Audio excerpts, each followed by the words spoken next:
YTN 라디오 생생경제. 안녕하십니까, 전진영입니다. 반도체 공급 부족 문제가 산업 전반에 영향을 미치고 있습니다. 차량용 반도체 수급 부족으로 국내 완성차 업체들의 공장 가동 중단이 잇따르고 있고, 이제는 전자, IT, 방산 등 핵심 산업 전반에 걸쳐서 반도체 수급 불안이 확산하고 있는데요. 오늘 생생 이슈 인터뷰에서 반도체 수급 현황과 전망, 또 이에 따른 증시 영향 분석해 보겠습니다. 2부에는 숫자로 보는 경제 코너 준비되어 있는데요. 오늘의 숫자 2,100만입니다. 바로 비트코인의 총 발행량인데요.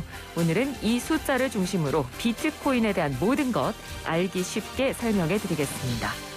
5월 18일 화요일 YTN 라디오 생생경제 광고 듣고 시작합니다.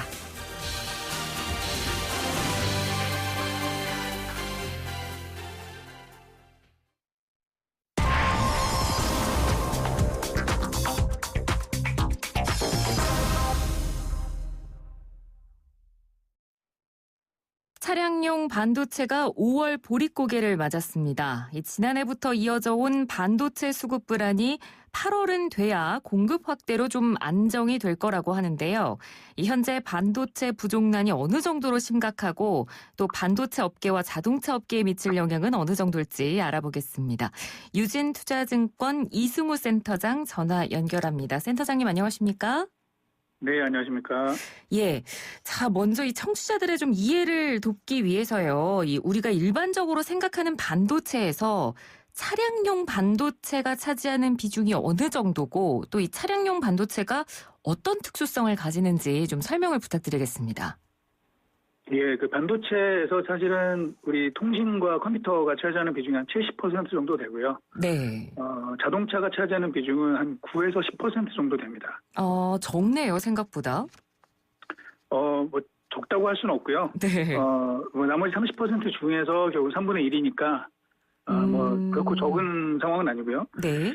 자동차 반도체의 이제 특징이라고 하면은 그 온도라든지 진동 변화에 대해서도 굉장히 안정적으로 동작해야 된다는 점들이 특징이고요. 예. 제품별로 보면은 우리 기존의 그 통신이나 컴퓨터에서는 프로세서랑 메모리가 중요하다 그러면 자동차에서는 이제 파워 트랜지스터, 센서, 아날로그 반도체, 그리고 MCU 요게 이제 좀 중요한 품목이라고 볼 수 있겠습니다. 네.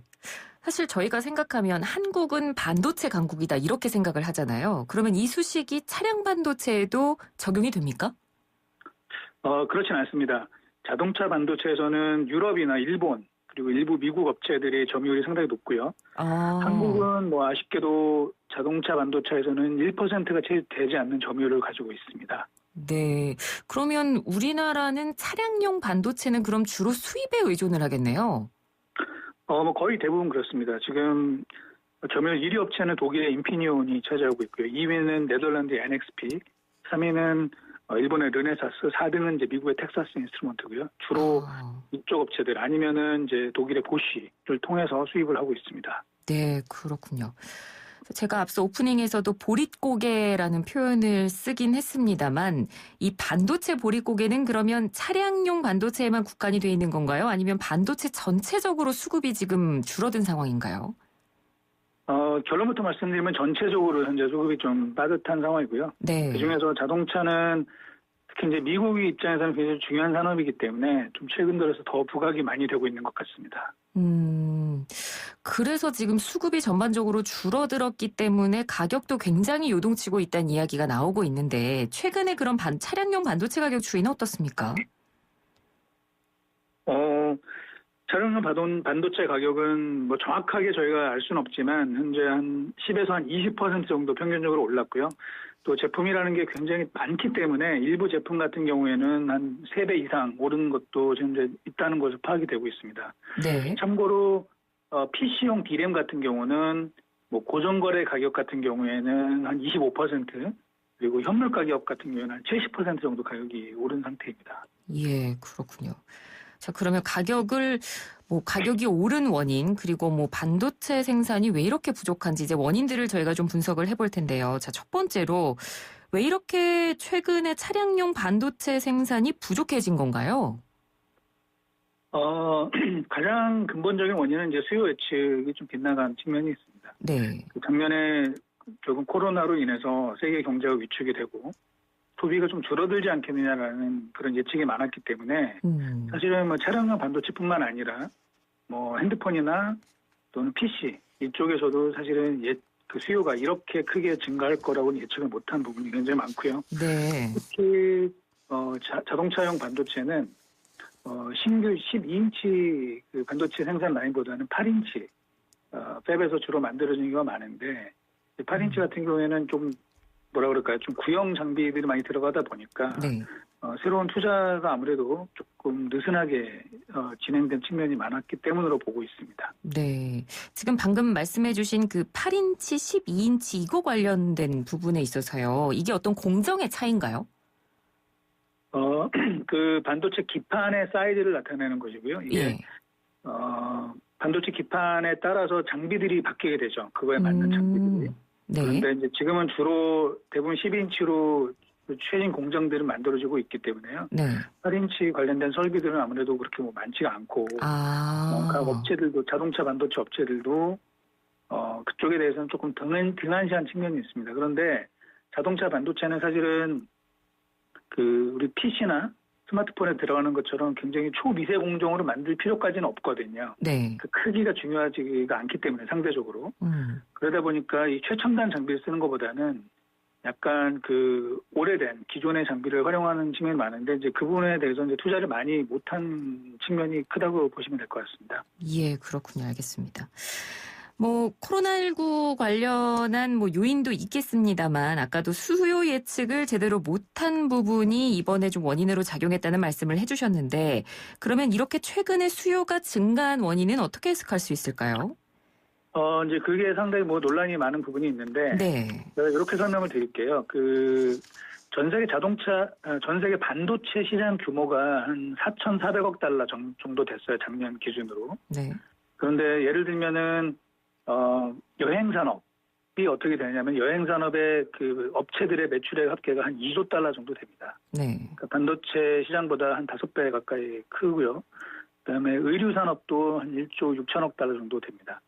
결국은 코로나로 인해서 여행 산업이 가장 큰 타격을 받았고 그렇죠. 의류 산업이나 이런 쪽들도 소비가 줄게 되었고요. 네. 결국은 그 줄어든 소비가 IT 내구재 또는 뭐 개인용 이동 수단 뭐 이런 쪽으로 소비가 많이 지출되다 보니까 기존에 한 번도 이런 일이 없었기 때문에 뭐 이 자동차 업체들뿐만 아니라 다른 IT 업체들도 사실은 그걸 놓친 부분이 많았고요. 다만 네. IT 업체들 같은 경우에는 그 변화를 조금 일찍 파악을 해서 상대적으로 선제적으로 주문을 내놓은 편이었고요. 자동차 업체들은 상대적으로 수요가 좀 늦게 오르는 바람에 미리 그 대응을 하지 못한 측면이 좀 컸다 이렇게 보고 있습니다. 네. 그리고 뭐 일각에서는 요즘 사실 우리나라도 그렇고 전기차에 대한 관심이나 수요가 좀 늘었잖아요. 이 부분도 좀 수요를 어느 정도 예측 못한 원인으로 작용한다는 이야기도 좀 있던데요.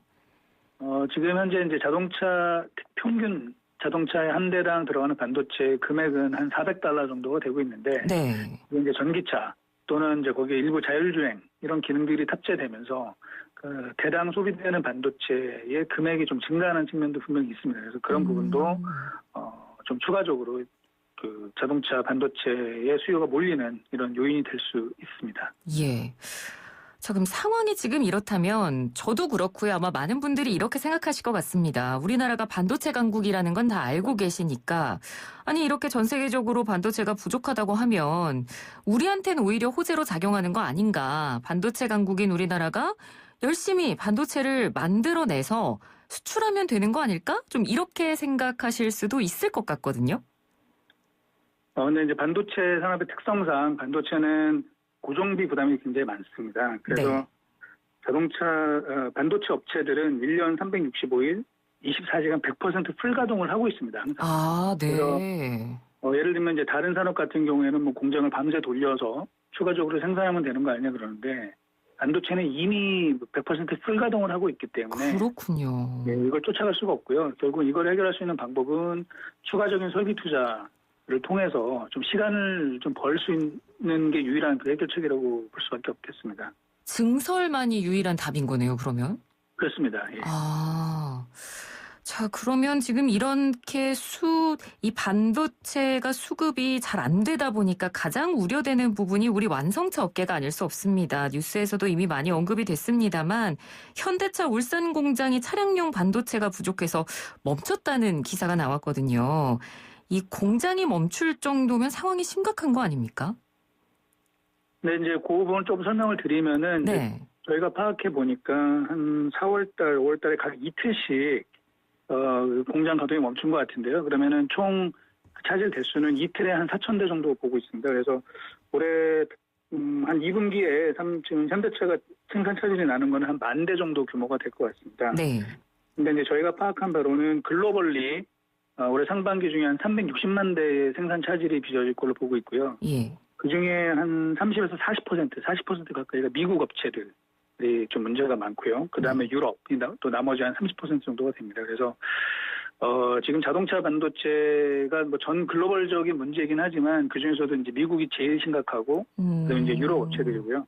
국내 뭐 현대차도 좀 영향은 있지만 사실은 그렇게 크진 않고요. 네. 현대차보다는 오히려 그 이제 나머지 업체들, 뭐 예를 들면 르노, 삼성이라든지 쌍용차, 그다음에 GM 이런 쪽이 조금 영향이 더 큰 걸로 보고 있습니다. 예. 아니 그런데 일본 도요타는 반도체 대란에서 상대적으로 좀 비껴나간 상황이라고 하던데요. 우리랑 뭔가 다른 점이 있습니까? 그러니까 지금 현대차랑 마찬가지로 사실은 이 한국이랑 일본 업체들은 이제 그동안의 자동차 생산 라인은 어느 정도는 유지를 해왔습니다. 그래서 비교적 이제 재고가 어느 정도 좀 있는 상황이었기 때문에 상대적으로 좀 차질 규모가 크지가 않고요. 아까 말씀드린 이제 미국과 유럽 업체들이 좀 타격을 많이 받고 있는 거라고 보시면 될 것 같습니다. 네, 알겠습니다. 이렇게 되면 이제 아무래도 주가 변동에도 어느 정도 영향을 좀 미칠 것 같은데요. 지금부터 혹시 보이는 시그널이 좀 있습니까? 그러니까 지금 최근 한 달 동안의 자동차 업체들의 주가 변화를 보면은 지금 우리 앵커님 말씀하신 도요타 같은 경우에는 한 1% 정도 상승을 했고요. 네. 현대차는 한 2% 정도 하락을 했습니다. 그런데 유럽의 이제 폭스바겐 같은 경우는 한 9% 정도 하락했고요. 그다음에 미국의 GM 같은 경우는 한 5%대 정도 하락을 했습니다. 그래서 결국은 이제 생산 차질 이 규모가 주가에 어느 정도 좀 변동돼서 나타나고 있는 것이 아닌가 보고 있습니다. 네. 자동차 분야는 그렇고요. 그럼 반도체 업종 주가 변동은 어떻습니까? 반도체는 사실은 뭐 딴 거보다는 지금 최근 들어서 뭐 인플레이션 이슈, 그 다음에 대만의 일부 데이터들, 그 IT 관련된 데이터들이 조금 예상보다 실망스럽게 나오면서 사실은 최근에 주가가 많이 빠졌습니다. 네. 그래서 뭐 빵류의 이 주식들이 많이 빠졌고 대만의 반도체 업체들 그리고 국내 업체들도 상당히 그의 영향을 받아서 전체적으로는 5월 고점 대비해서는 좀 주가가 많이 빠진 상태로 있습니다. 예. 또 얼마 전에 그 삼성전자랑 현대차가 협업을 선언을 해서 이건 지금 이런 위기에 좀 어느 정도 힘을 발휘해 줄 수 있지 않을까 그런 기대를 하는 시선도 있는데요. 이 부분 협업은 지금 어느 정도 단계까지 돼 있는 건가요? 글쎄요, 뭐 지금 사실은 삼성전자가 반도체 중에 자동차 쪽 그 비중은 거의 없다고 보시면 되고요. 네. 삼성과 현대의 그런 협력 방안은 좀 장기적인 시각으로 보시면 됩니다. 그리고 지금 현재 주로 자동차에서 쓰이는 아까 말씀드린 뭐 트랜지스터나 아날로그 칩보다는 향후에 이제 자동차의 핵심 이슈가 될 수 있는 자율주행과 관련된 협업이 주가 될 것 같고요. 지금 그런 내용은 결국은 이제 단기적으로 뭐 이 문제를 해결하기보다는 장기적인 어떤 이슈라고 보는 게 맞을 것 같습니다. 네. 장기적인 협업 문제이기 때문에 그러면 당장 지금 문제가 되고 있는 반도체 수급 부족에는 뭐 영향을 끼친다고 보긴 좀 어렵겠네요. 네, 그렇게 보고 있습니다. 알겠습니다.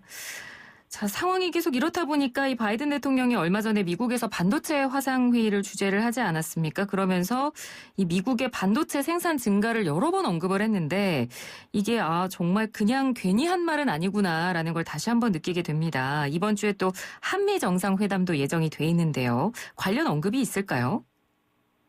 일단 한미 정상회담 하루 전날 2차 그 반도체 관련된 이 기업들과의 미팅이 잡혀 있고요. 네. 거기에서 어느 정도 그 협력 방안이 일부 발표될 가능성이 있다고 저는 보고 있고요.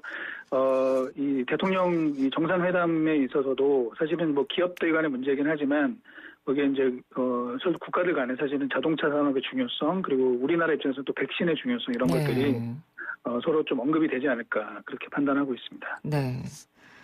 자, 이 반도체 수급 불안이 이제 전문가들이 언제 해소될 것이냐 이거에 대해서 좀 시점을 가지고 이야기가 많이 나오고 있는데 8월 정도에는 수급 불안이 어느 정도 해소될 거다. 뭐 이렇게 보는 시각도 있고 뭐 올해 말 내년까지도 보는 분들이 있더라고요. 이 센터장님께서는 차량용 반도체 수급 불안이 언제 정도에는 좀 해소될 것이다 이렇게 전망하십니까? 아니 뭐 예측은 굉장히 어려운 이슈인데요. 네. 저희가 볼 때는 아까 자동차뿐만 아니라 현재 IT 쪽도 굉장히 문제가 심각한데요. 예. IT 디맨드가 물론 이제 계속 견조할 거로 보고 있지만 그 증가율 자체는 하반기로 가면서 좀 상반기보다는 약간 이제 완만해질 것 같습니다. 그렇게 되고 그다음에 자동차도 현재 지금 재고가 너무 없기 때문에 문제가 된 건데 결국은 뭐 리드 타임 감안했을 때는 결국은 하반기 들어서면서부터는 상반기보다는 다소 좀 완화되는 이런 움직임이 나타나지 않을까 생각을 하고 있습니다. 네, 알겠습니다. 오늘 말씀 잘 들었습니다. 고맙습니다. 예, 감사합니다. 네, 지금까지 유진투자증권 이승우 센터장이었습니다.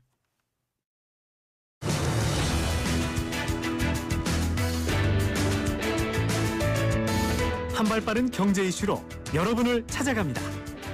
깊고 날카로운 경제 이야기 YTN 라디오 생생경제.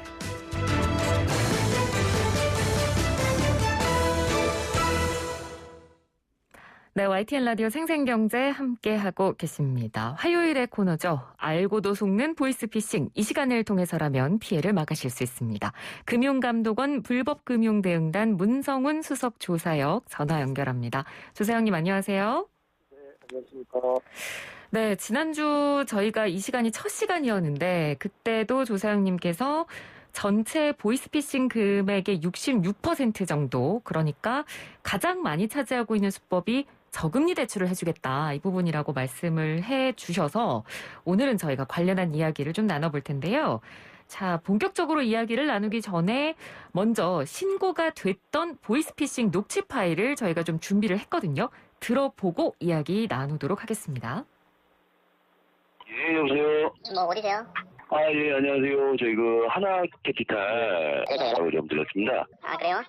예. 고객님께서 이제 중개업체 통해서 이제 필요 작은 부분 좀 신청하신 건 때문에 연락을 좀 드린 거고요. 지금 현재 이용 중이신 고금리권 재무, 러시안 캐시, 사나머니, 이런 이제 고금리권 재무 이용하시는 부분들 10% 이하대 전환 대환 대출로 연락을 좀 드렸습니다. 아, 그래요? 예.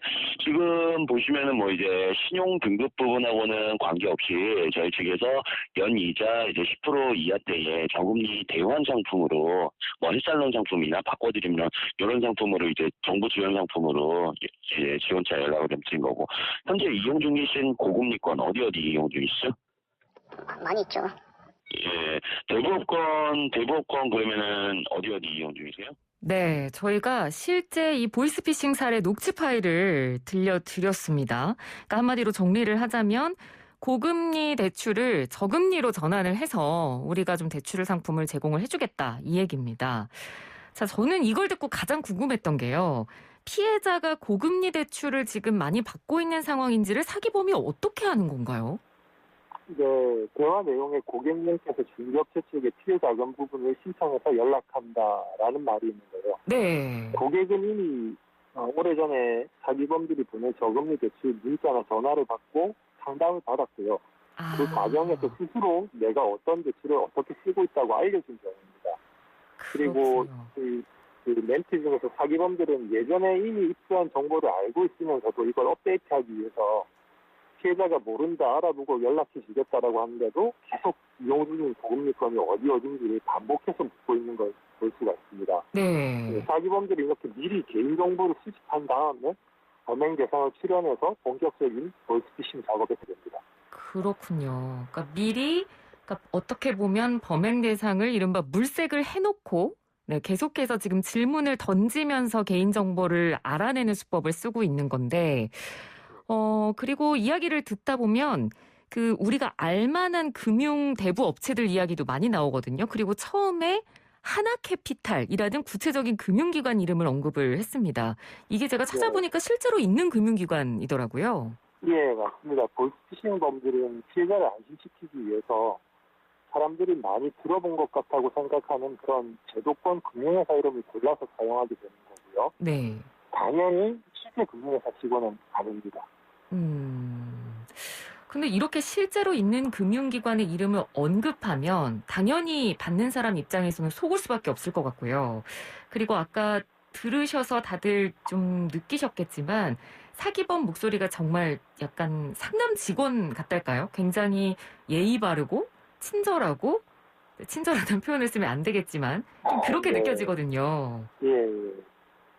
이 사기범들이 은행, 저축은행, 신용카드 캐피탈 같은 그런 일반적인 금융회사뿐만이 아니라 서민금융진흥원 같은 정부 기관까지도 사칭하면서 정말로 저금리 대출이 가능한 것처럼 피해자가 느끼게 하고 있는 거고요. 네. 네, 겉으로는 친절하게 느껴질지는 몰라도 결국 피해자는 대출을 받기는커녕 자기가 가지고 있던 돈마저도 모두 사기범들에게 뺏기는 결과를 초래하게 됩니다. 네. 뭐 아까 얘기 들어보니까 뭐 정부 지원금 차원의 뭐가 있다 이런 식으로 뭐 정부 지원, 바꿔드림 뭐 이런 이야기를 하니까 그냥 정말 쉽게 믿을 수밖에 없는 것 같습니다. 네, 그런 단어들이 전부 다 그 정부의 실제의 지원 대출 이름인데 네. 그거에 갖다가 이름만 따와서 사용을 해가지고 지금 사기를 치려고 작업을 하고 있는 거라고 보시면 되겠습니다. 그렇군요. 자, 만약에 저 상황에서 피해자가 결국 속아서 대출을 그럼 받겠습니다. 안내를 좀 해주세요라고 하면 그 이후에는 그러면 어떤 방식으로 수법이 진행이 됩니까? 네, 뭐 당연히 대출은 안 되는 거고 일단은 당신의 신용 등급이 낮기 때문에 대출이 불가능하다라고 이야기를 합니다. 네. 그리고 나서 당신의 신용 등급을 좀 상향을 시켜서 대출을 해야지 저금리를 받을 수 있는데 일단은 당신의 기존 대출을 상환하고 그다음에 추가로 대출을 하나 받아가지고 받은 즉시 바로 상환하는 그런 거래 실적을 쌓아야 신용 등급이 상승이 된다라고 이야기를 하면서 네. 자기들이 지정하는 계좌로 상환 자금을 보내라고 요구를 합니다. 피해자가 이제 여기에 속게 되면은 피해자는 이제 주위 지인들이나 또는 다른 금융회사에서 추가로 대출을 받아가지고 사기범들에게 돈을 보내게 되고요. 사기범들은 돈만 챙기고 연락을 끊고 이제 유의하게 잠적하게 되는 그런 방식입니다. 그렇군요. 그러니까 신용이 지금 이제 고객은 대출을 받을 수 없는 상황이니까 신용을 상향시키려면 지금 당장 대출 일부를 갚아야 된다. 그러니 우리가 지정하는 계좌에 돈을 먼저 보내라. 맞습니다. 그렇군요. 네. 자, 저희가 앞서 들려드린 녹취 파일이요. 이 금융감독원 홈페이지에 올라와 있는 보이스피싱 체험관에서 실제로 다운로드를 받아서 저희가 들려드린 건데 이 금융감독원 홈페이지 파인이죠. 이 피해자분께서 그러면 직접 신고를 해주신 건가요? 네, 맞습니다. 금감원 홈페이지에서 보이스피싱 지침회를 클릭해서 접속을 하시면 다른 사람이 신고한 근원 목소리를 들어보실 수도 있고요. 내가 직접 근원 목소리를 신고하실 수도 있습니다. 네. 그러면 이 신고를 통해서 이 사기범은 붙잡혔습니까? 네. 이게 범인 검거는 경찰이 담당을 하고 있다 보니까 금융감독원이 확인할 수 있는 부분은 확인하기는 좀 어렵고요. 다만 이제 저희들은 사기범들이 모두 검거가 돼서 더 이상 이제 피해자가 발생하지 않기를 바라고 있습니다. 네. 뭐 어찌됐건 이렇게 사기범 목소리가 뭐 이렇게 홈페이지를 통해서 또 이제 사람들이 듣고 저희가 또 방송에서 이렇게 들려드리면 아마 이제 이 경험치를 통해서 피해를 안 당하실 수 있을 것 같습니다. 자, 이런 이 대출을 빙자한 보이스피싱이요. 특히나 코로나19 사태 이후로 좀 많이 늘었다고 하던데 맞습니까? 네, 전체 보이스피싱의 66% 정도가 저금리 대출을 빙자한 수법이고요. 네. 아무래도 코로나 때문에 경제활동이 위축되다 보니까 작은 사정에 빠듯한 국민들을 대상으로 해서 그런 사기 행각을 벌이고 있는 것으로 보입니다. 예. 그러면요, 이런 전화를 만약에 받았을 때 이게 보이스피싱인지 아니면 정말 금융기관에서 한 전화인지 판단할 수 있는 가장 좋은 방법은 뭘까요? 예, 보이스피싱인지 아닌지 전혀 판단하실 필요가 없고요. 그냥 전부 다 100% 보이스피싱이라고 보시면 됩니다. 그런가요? 예, 이런 전화를 받으시면 네. 대출 필요 없어요라고 그냥 말씀을 하시고 전화를 바로 끊으시면 됩니다. 정상적인 금융회사는 이런 방식으로 절대로 전화나 문자를 보내서 상담하고 영업하고 어디에 무슨 대출이냐 이렇게 하지 않거든요. 네. 그렇기 때문에 저금리 대출이라는 사기범들의 말에 이렇게 깜빡 속지 마시고 근처의 금융회사에 방문하셔서 대출 가능 여부를 확인하셔야 안전하게 대출 받으실 수 있습니다. 네, 이 부분이 정말 중요한 것 같습니다. 일반적인 금융기관은 절대 저금리 대출 관련 영업 전화를 하지 않는다는 거, 관련된 전화가 오면 무조건 보이스피싱이라는 거 다들 기억하셨으면 좋겠고요. 그런데도 만약에 이 전화로 개인정보를 이미 다 말을 해버렸고 금액까지 이체를 해버렸다 이런 상황이라면 그 이후에는 어떻게 대처를 해야 되나요? 네, 최대한 신속하게 송금은행이나 입금은행의 콜센터 또는 112에 연락을 해서 계좌 지급 정지를 요청을 하셔야 됩니다. 네. 그리고 금감원의 개인정보 노출자 사고 예방 시스템에 본인의 개인정보가 유출되었다고 이제 정보를 등록하실 수도 있고요. 예. 그다음에 계좌정보 통합 관리 서비스라는 데가 있는데 이쪽에 이제 나도 모르게 어떤 사기범들이 내 명의를 도용해서 제 사람 계좌가 있는지를 확인하실 수가 있고 M세이퍼라고 있는데 나도 모르게 개통된 휴대폰 내역이 있는지 없는지 차단도 하실 수 있고 확인을 하실 수가 있습니다. 네. 그래서 이게 모두 금감원 사이트에 있는 건 아닙니다만 일단 개인정보 노출자 사고 예방 시스템, 계좌정보 통합 관리 서비스, M세이퍼 이 세 가지를 좀 확인을 해주시면 많은 도움이 되실 수 있을 것 같고 그리고 이런 경우라면 주민등록증을 새로 발급받으시고 본인 휴대폰에도 이미 사기범들이 보낸 악성 앱이 깔려 있을 수 있으니까 그냥 초기화를 하시는 게 좋습니다. 초기화를 하라는 말씀이시죠? 네, 알겠습니다. 자, 오늘도 좋은 정보 전해주셔서 고맙습니다. 잘 들었습니다. 네, 감사합니다. 네, 지금까지 금융감독원 불법금융대응단의 문성훈 수석조사역이었습니다. 자, YTN 라디오 생생경제 1부 포스코와 함께했습니다. 저는 잠시 뒤 2부로 돌아오겠습니다.